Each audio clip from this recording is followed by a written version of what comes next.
റമദാൻ 17 രാവാണ് ബദരീയുടെ ആണ്ടാണ്. നമുക്ക് ബദരീകൾക്ക് വേണ്ടി ആശീർവദിച്ച് ദുആ ചെയ്തിട്ട് സത്യത്തിൽ ബദരീകളോടുള്ള നമ്മുടെ സ്നേഹവും കടപ്പാടൊക്കെ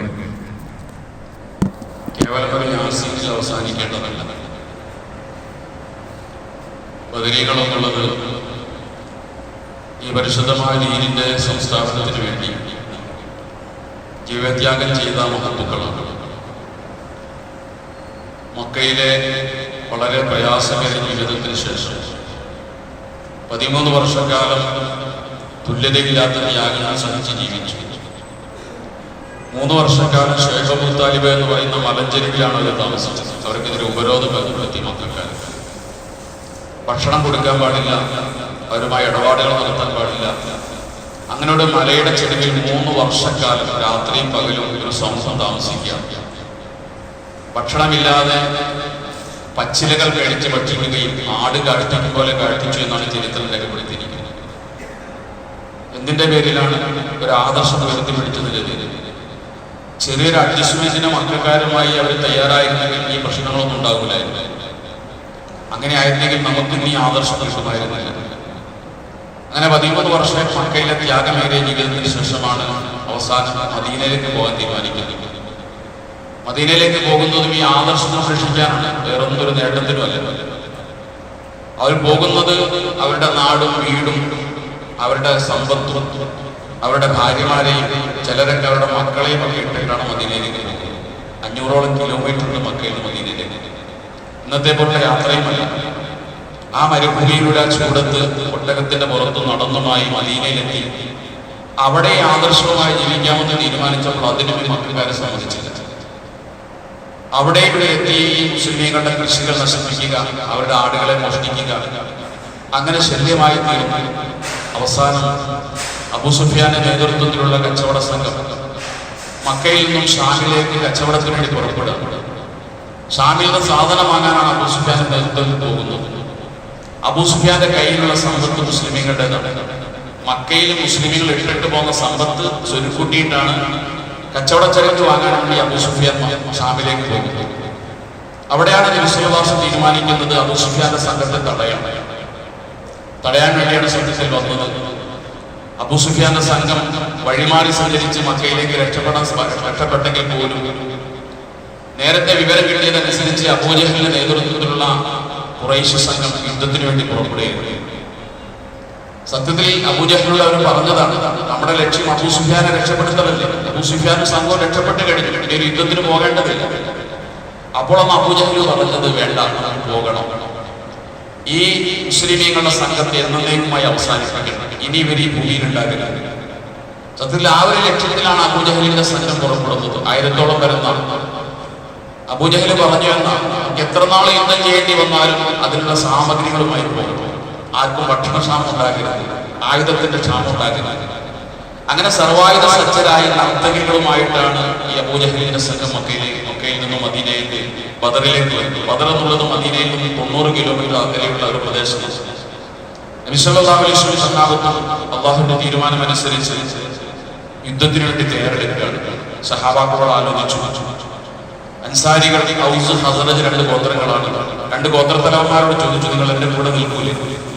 അവർ പറഞ്ഞത്, അങ്ങ് നടുക്കടലിൽ ചാടാൻ പറഞ്ഞാലും ഞങ്ങൾ കൂടിയിട്ടുണ്ടാവും, ഒരു പർവ്വതം എടുക്കാൻ പറഞ്ഞാലും ഞങ്ങൾ കൂടിയിട്ടുണ്ടാവും, തങ്ങൾക്ക് മുന്നിട്ട് നിൽക്കാൻ ഞങ്ങൾ പിന്നിലുണ്ട്.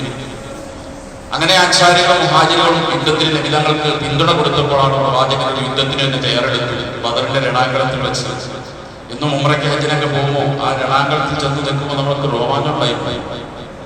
ഇന്ന് ആ ഉണങ്ങി നിൽക്കുന്ന പുൽത്തകിടികളൊക്കെ കാണുമ്പോൾ അവിടെ ഒരു ഹൗദ് നിർമ്മിച്ചിട്ടുണ്ട്. അന്ന് പ്രവാചകർക്ക് വെള്ളത്തിന് വേണ്ടി നിർമ്മിച്ച ഹൗദ്, ആ ഹൗദ് പൊളിഞ്ഞു. ആ സ്ഥാനത്ത് ഇന്നൊരു ഹൗദ് നിർമ്മിച്ചിട്ടുണ്ട്. അവിടെ നിന്നാണ് മുസ്ലിമീങ്ങൾക്ക് വെള്ളം എടുത്തത്. മസ്ജിദ് അരീഷ് എന്ന പേരിൽ പള്ളി അവിടെയുണ്ട്. ആ പള്ളിയിൽ എന്ന സ്ഥലത്താണ് പ്രവാചകന് പന്തൽ കെട്ടിക്കൊടുത്ത് പ്രവാചകൻ അതിനകത്ത് നിന്ന് പ്രാർത്ഥിക്കുന്നുണ്ട്. ബദറിന്റെ തലേന്ന് രാത്രി, ബദർ യുദ്ധം നടക്കുന്നത് പരിശുദ്ധ റമദാൻ 17-നാണ്. സഹാബാക്കൾക്ക് നോമ്പാണ്. അസർ കഴിഞ്ഞാണ് യുദ്ധം തുടങ്ങുന്നത്. ഏതാനും മണിക്കൂറുകളെ യുദ്ധം നടന്നിട്ടുള്ളൂ. അത് കഴിഞ്ഞ സഹാബാക്കൾ അസർ നമസ്കരിച്ചിട്ട് യുദ്ധം കഴിഞ്ഞിട്ടാണ് വെള്ളിയാഴ്ച. പ്രവാചകൻ തലേ ദിവസം ടെന്നിലിരുന്നുകൊണ്ട് പ്രാർത്ഥിക്കുന്നുണ്ട്, കൈ ഉയർത്തി ഉയർത്തി, അല്ലാഹുവേ, നാളെ ഈ സൈന്യത്തിനെ സഹായിച്ചില്ലെങ്കിൽ പിന്നെ ഭൂമിയിൽ ഇബാദത്ത് ചെയ്യാൻ ഒരു മനുഷ്യനുണ്ടാവില്ല. അതുകൊണ്ട് നീ സഹായിക്കണം. കൈ ഉയർത്തി ഉയർത്തി അബൂബക്കർ സിദ്ദീഖ് റളിയല്ലാഹു പറയുന്നുണ്ട്, പ്രവാചകന്റെ തോളിൽ കിടന്ന തണ്ട വീണുപോയി. ഞാൻ നബിയോട് പറഞ്ഞു, അതിനബിയെ പ്രാർത്ഥന, അന്ന് അങ്ങയുടെ പ്രാർത്ഥന അല്ലാഹു സ്വീകരിക്കും. അങ്ങനെ പ്രവാചകൻ ചെയ്ത ആ പ്രാർത്ഥനയുടെ വിജയമാണ് തലേന്ന് പിറ്റേ ദിവസം കാണുന്നത്.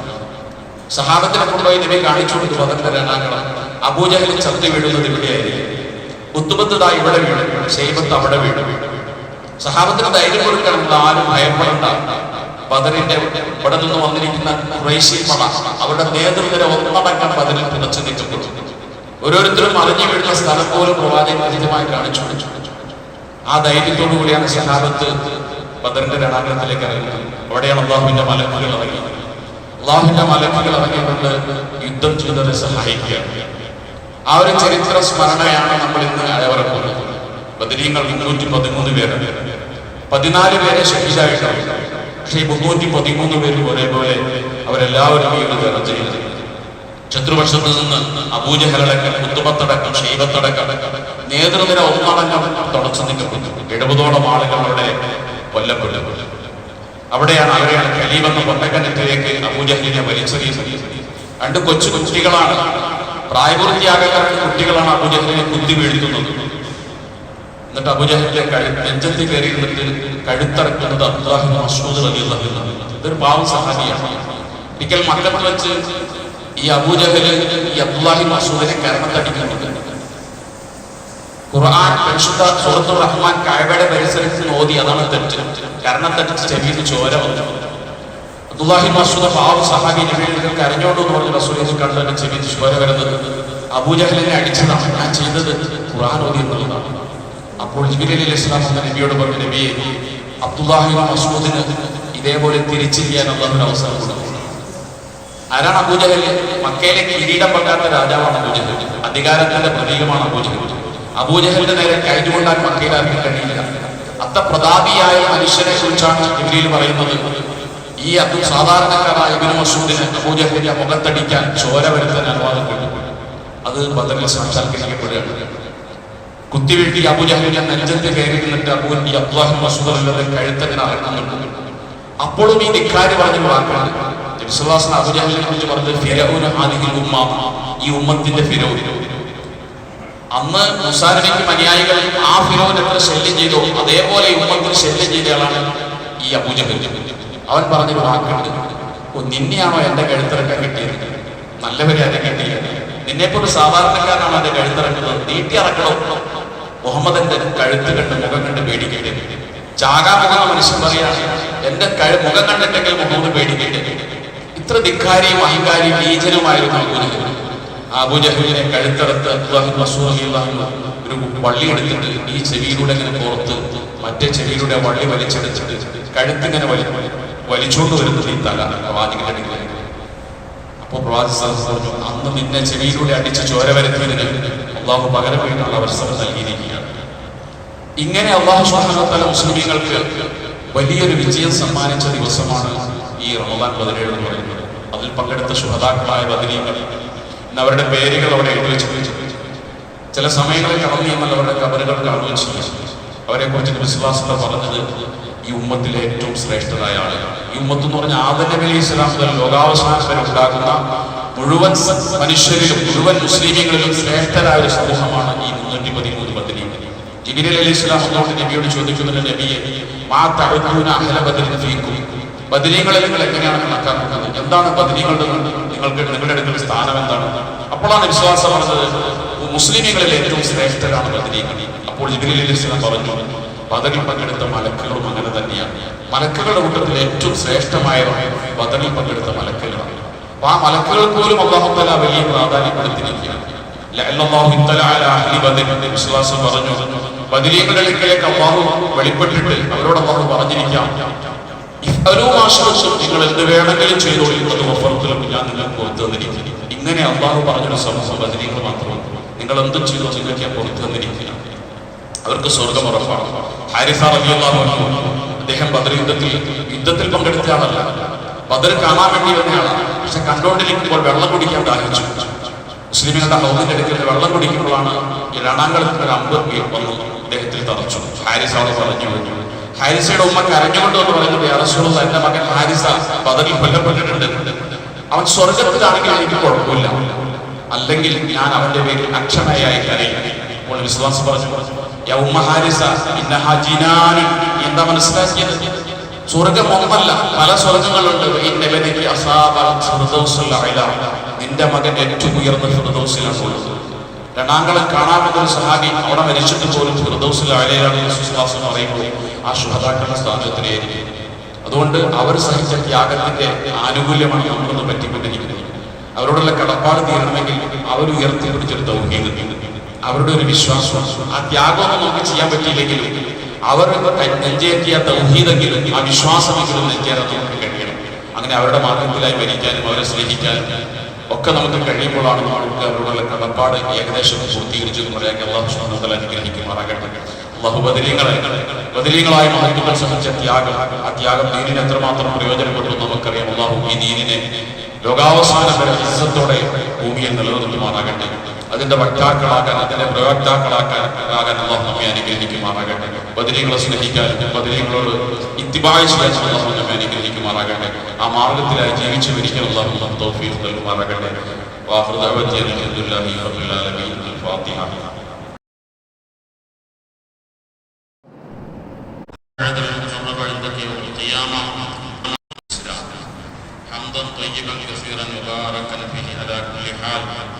اللهم صل وسلم على رسولك وحبيبك سيدنا محمد وعلى آله وصحبه وأتباع سيدنا ومولانا محمد.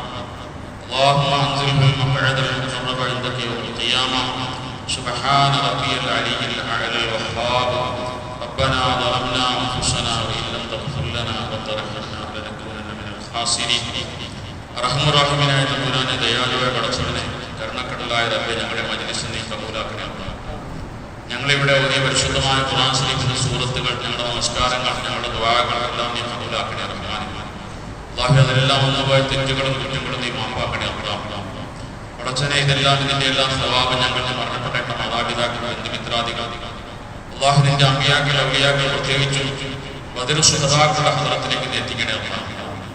പടച്ചവനെ, ഇതിന്റെ എല്ലാം സവാബ് കൊണ്ട് അവരുടെ മാഫ നീ വെളിച്ചത്തിലാക്കണേ റഹ്മാനേ. അല്ലാഹു അവർക്കെല്ലാം നീ ഫിർദൗസ് കൊടുത്ത് അനുഗ്രഹിക്കണേ അല്ലാഹു.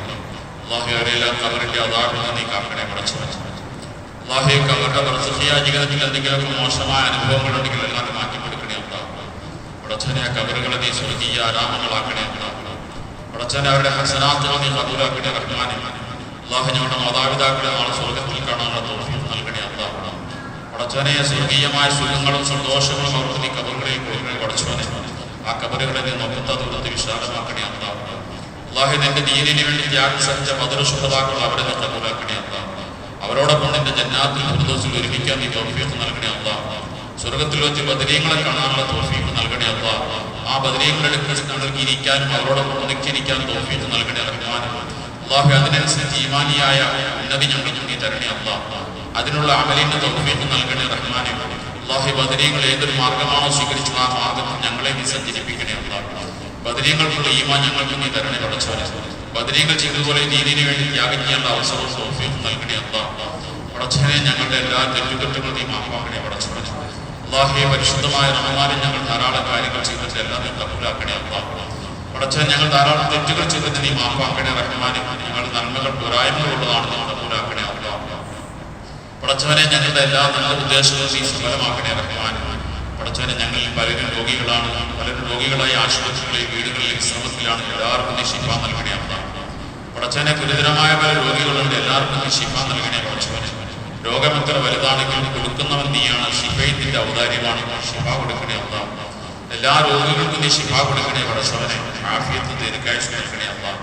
ഈ ഇരിക്കുന്ന ഞങ്ങളിൽ ആർക്കെല്ലാം നീ നിശ്ചയിച്ച രോഗങ്ങളുണ്ടോ, രോഗാണുക്കളുണ്ടോ, എല്ലാം നീ ശിഫയാക്കണേ പടച്ചവനെ.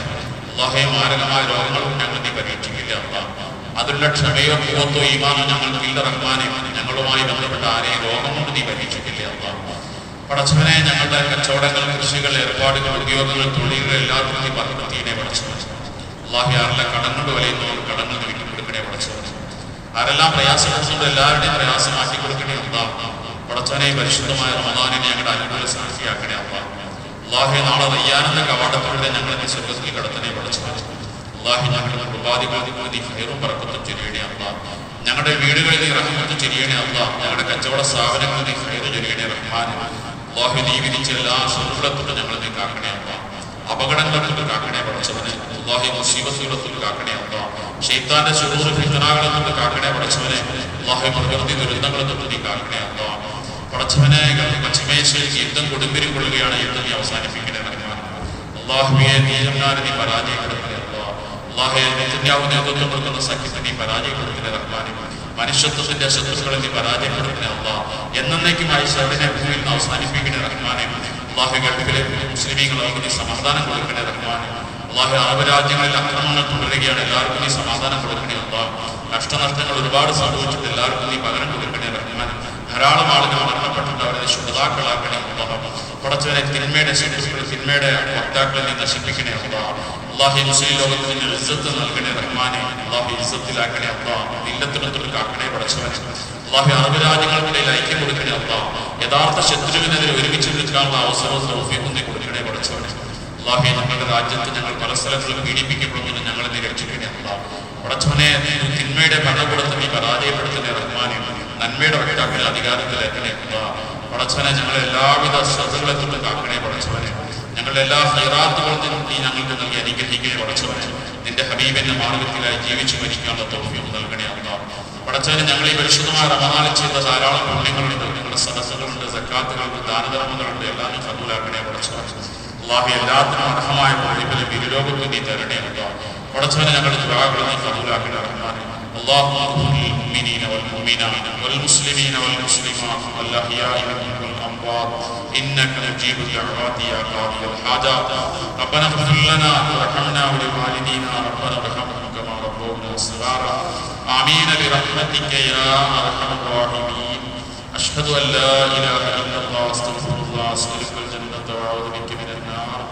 أشهد أن لا إله إلا الله أستغفر الله أسألك الجنة وأعوذ بك من النار. أشهد أن لا إله إلا الله أستغفر الله أسألك الجنة وأعوذ بك من النار. اللهم اغفر لنا ذنوبنا يا رب العالمين. اللهم اغفر لنا ذنوبنا يا رب العالمين. اللهم اغفر لنا ذنوبنا يا رب العالمين. صلى الله تعالى وسلم على خير خلقه سيدنا محمد وعلى آله وصحبه أجمعين. سبحان ربك رب العزة عما يصفون وسلام على المرسلين والحمد لله رب العالمين.